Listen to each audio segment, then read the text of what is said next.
I should have like this so I can remember. To record him? Like this.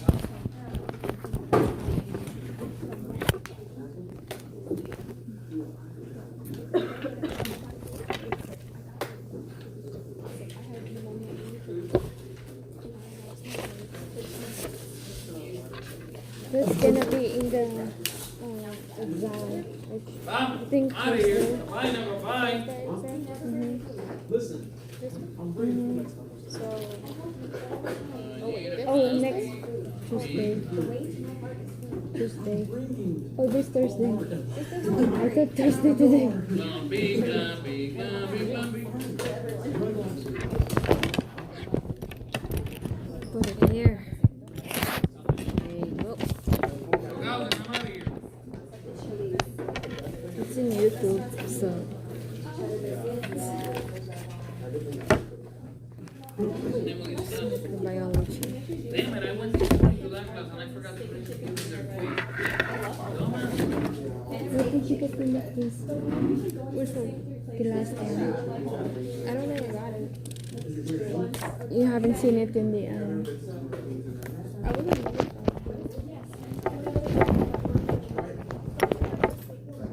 Guys, hurry up.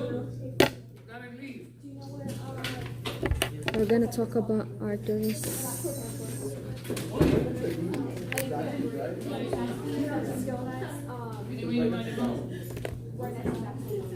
I'm hungry.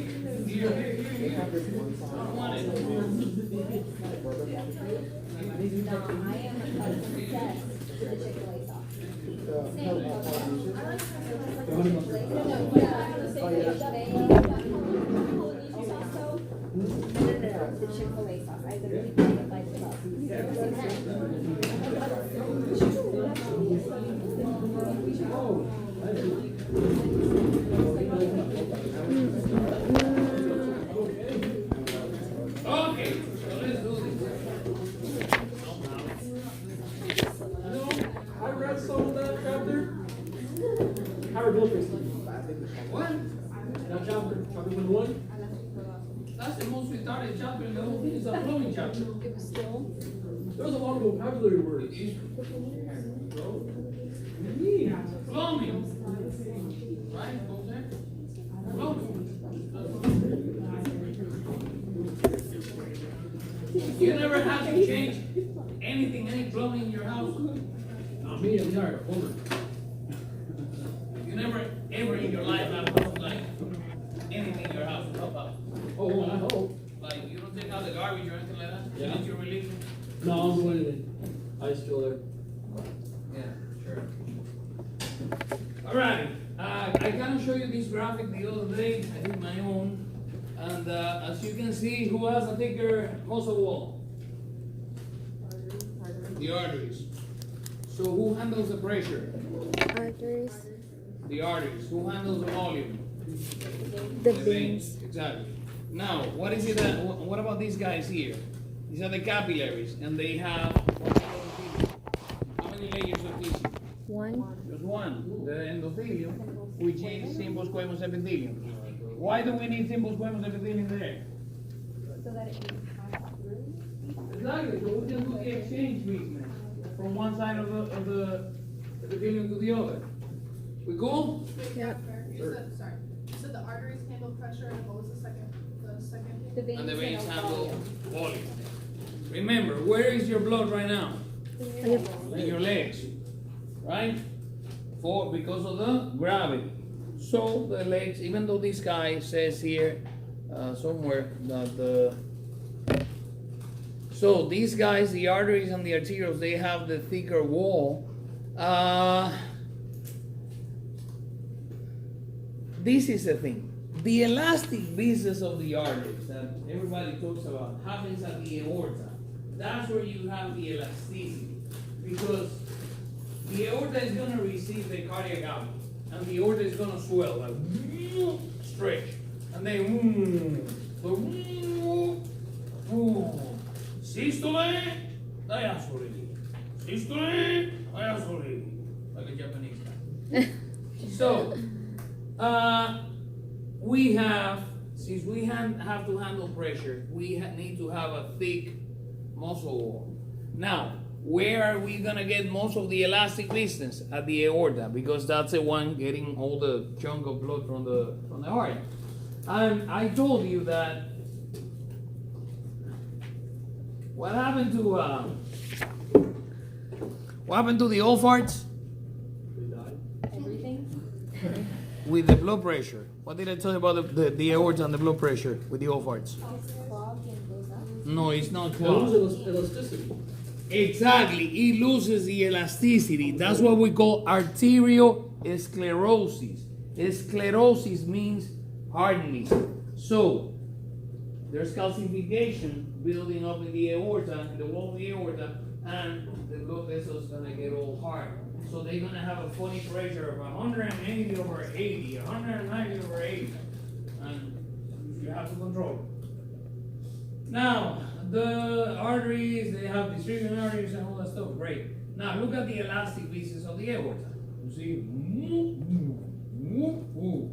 and this is during systolic and then diastolic pieces. And the anastomosis union of branches of two or more arteries supplying the same region, that's what you have in the heart and the brain and all that stuff. Now, the good old capillaries, they are microscopic, super tiny, bitty. You can do a capillary puncture and you can prick your finger and check for glucose and check for hemoglobin and check for all that stuff. The idea behind the capillaries is that you're gonna have a very thin layer of tissue where you can have diffusion, simple diffusion, go on through this single layer of tissue. And since this is simple diffusion, what's driving this whole thing? Gradients, exactly. Gradients. Now, we have this thing called the capillary bed, which is like you have an organ, and then you're gonna have 300,000 capillaries. Like, the artery is gonna break into tiny little arterioles and then tiny little microscopic capillaries. And that's going to be the capillary bed. Pretty much every organ is going to do that. And the idea is that you can open and close. Who opens and closes? The arterioles open and close. They have a valve and they control the passage of the blood from one area to the other. We talked about that the other day, didn't I? Yeah. Okay, great. Glad we are. Now, the capillaries, they come in different flavors. You have the continuous capillaries, that the exchange happens, but it's not as fast as when you have the little fenetre, the little pores, or you have these guys also that they also have even bigger pores. But remember, regardless, the whole thing is always driven by simple diffusion. Now, hold on, there was a cute graphic here. Where is it? Graphic, where are you? There's no. Now, the good old veins and the veins. So you're gonna have the arteries, the smaller arteries, then you're gonna have the arterioles, then you're gonna have the capillaries, and then the capillary stuff is gonna go from red to blue. And then you're gonna go into a venule, and then into a Veins. small veins, and then into the big veins. Now, the veins, they have the valves, which is an extension of the endothelium. And as you can see, they have a very thin muscle wall. Why do they need a thin muscle wall? To be able to Carry volume. expand. That's the whole business. And what is the function of the valve?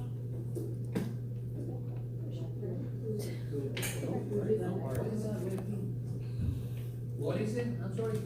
To stop the blood come back. Backflow, exactly. To avoid backflow. Do you have valves in your brain?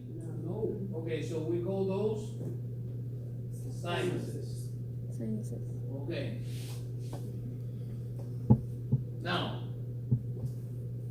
the veins, they're formed from the union of, and then you have the venules, which they drain from the capillaries. Elastic artery. Now, where's the graphic?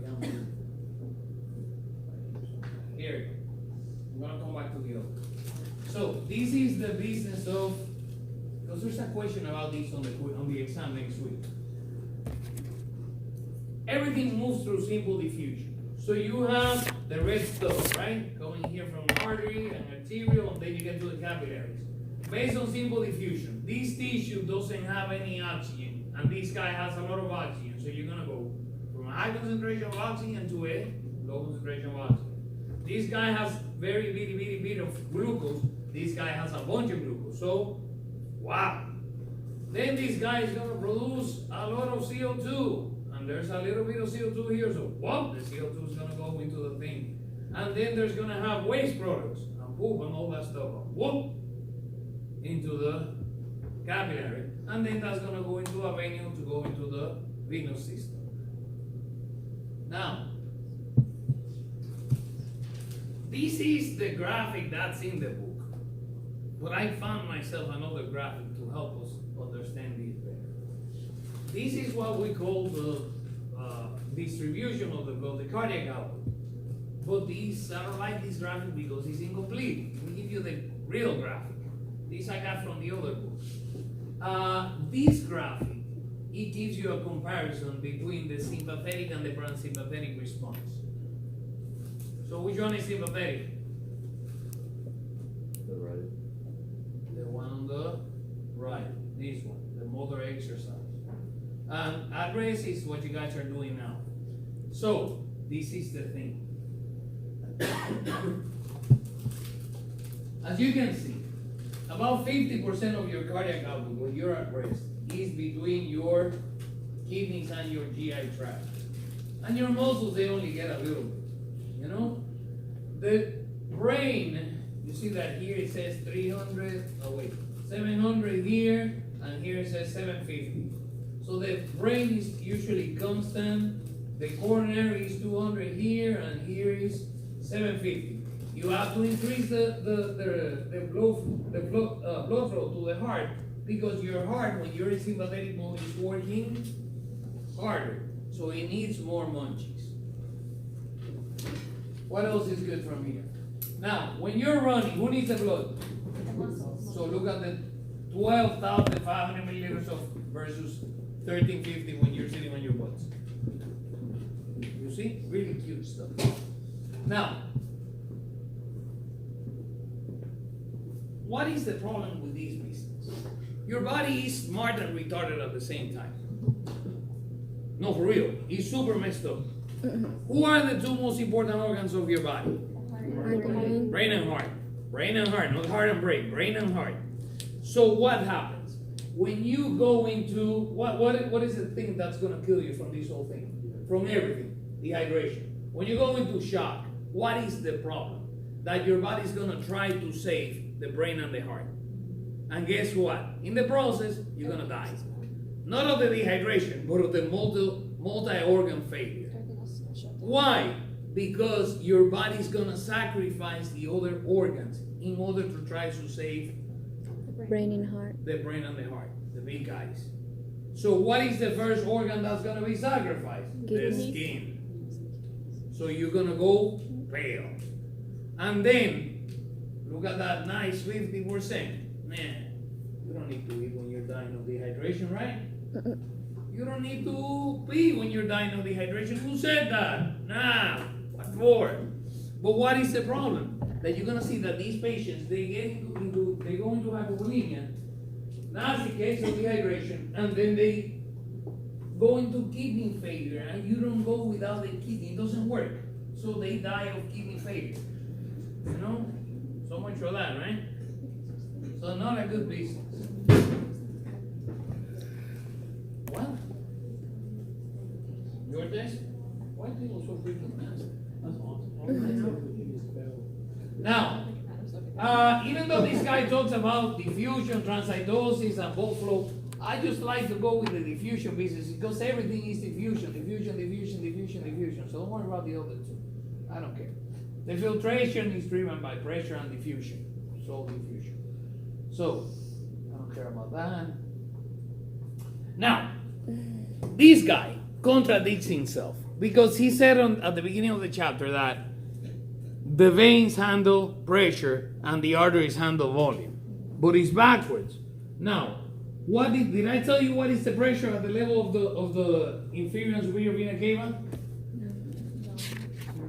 0. There's no pressure going on there. Wow. And look at the graphic right there. 0, yeah. You see? 0. You don't need pressure on the inferior and superior vena cava. You don't need that. You need pressure here. So these guys, the red guys, are going to handle the pressure. So the pressure is going to be divided into 2 parts, systole and diastole. And that goes along with whose cycle? The cardiac cycle, exactly. So when the ventricles contract, that was on the exam I just gave. When the ventricles contract, what is that? Systole or diastole? Systole, exactly. And when the ventricles relax, that's diastole. So when the ventricles contract, that's when the system is going to have more blood, and hence the pressure is going to be higher. And when the ventricles relax, the pressure is going to be lower. And it's going to go down to 80, 70 millimeters of mercury. Determined by cardiac output, blood volume, and vascular resistance. We're going to talk about all that stuff now. Now, there's one more thing I want to... The venous return, before we go to the blood pressure thing. How do you get the blood back to your heart? How does it work? When you guys are sitting on your butts, how does it work? What draws the blood from the legs to the heart? The ball. No, it's no pressure.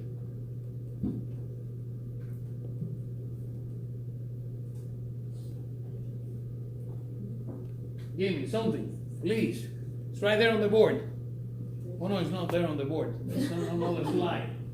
The answer? Who? The venous No, bulb. nothing systemic. What was the question?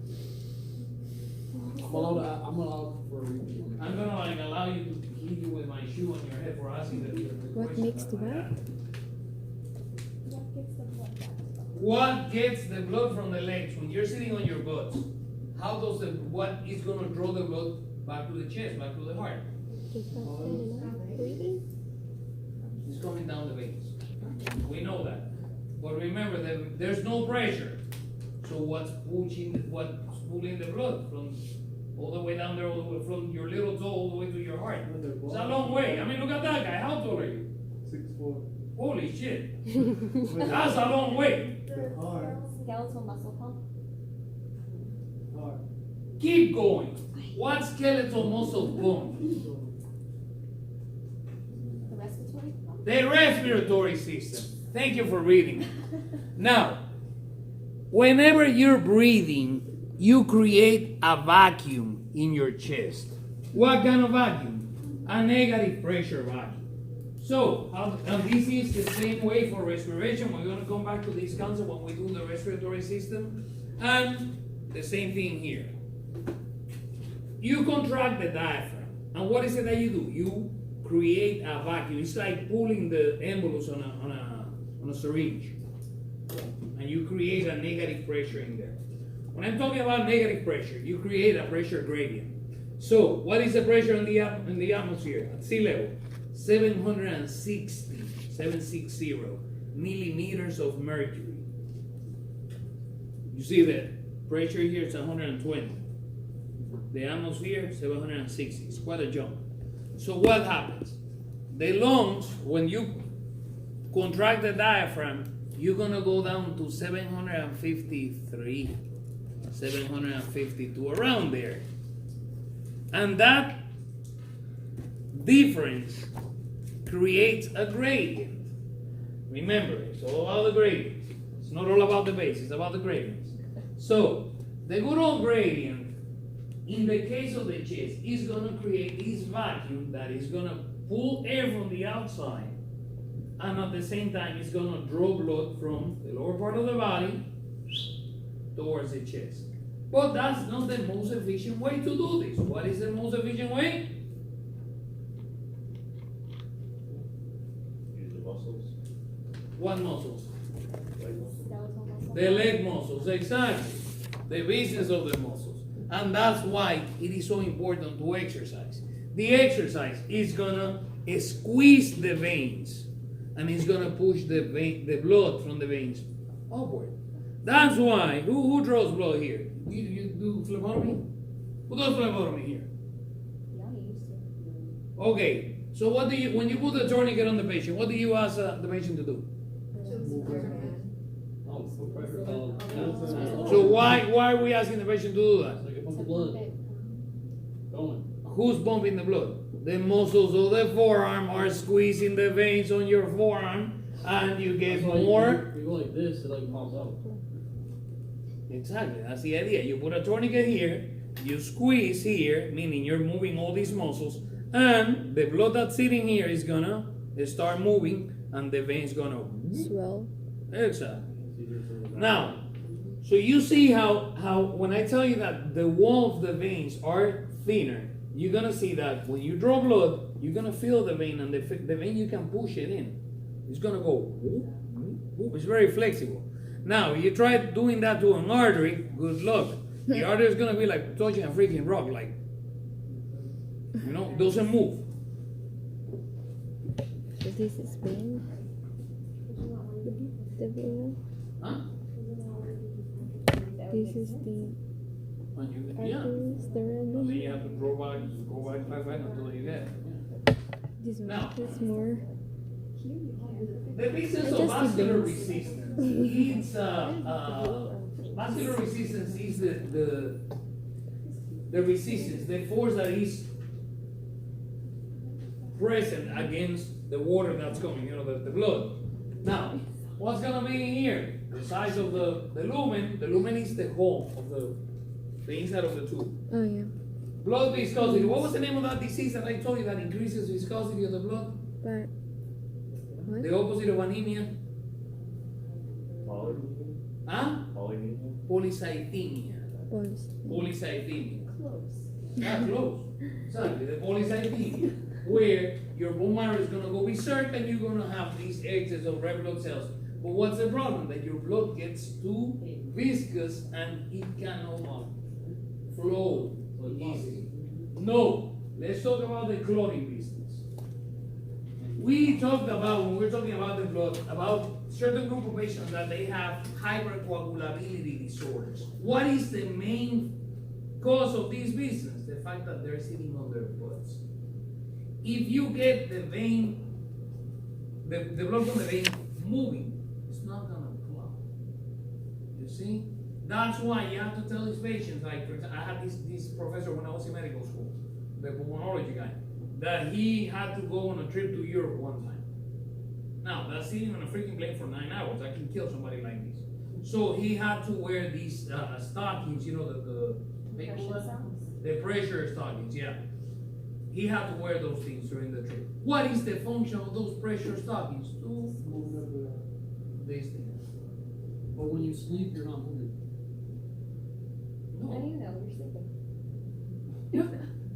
All right. you're not Don't moving. get technical. Okay? You're not moving, but you sleep. How do you sleep? Exactly. So the blood doesn't has to fight what? Great. Gravity. So it's a little easier for the system to move. You see? That's a good one. Now, so you have the valves that they help in the, so you go, and the thing's gonna shh. But the most efficient way is the good old pumping of the skeletal muscle. Calf raises. There's a lot of calf raises. Exactly. That's one of the good things about the bicycle. The bicycle is gonna help you move these I stuff. skip like that. I'm riding the bicycle again. I'm going like this with my bicycle. Now, again, the thing about the blood flow and the pressure and all that stuff. Now, let's talk about so what is this thing? They keep going back to this. Why is they keep talking about this? The reflex. Why is the reflex so important? Blood pressure goes down. What is the heart gonna do? Speed up. Exactly. That's, remember, your first line of defense against Dehydration. Same thing. Now, there's a couple of hormones that work with this business. Whenever you have high blood pressure, your blood pressure is high, you have too much water, you're gonna secrete atrial natriuretic peptide, which is a thing that is gonna make you pee to release water. And whenever you're dehydrated, you have angiotensin II, antidiuretic hormone, norepinephrine, epinephrine. You see, because what is worst? Dehydration or hyperhydration? Dehydration. Exactly, and that's why you have more defenses against the dehydration. Now, let's talk about the business of the blood pressure.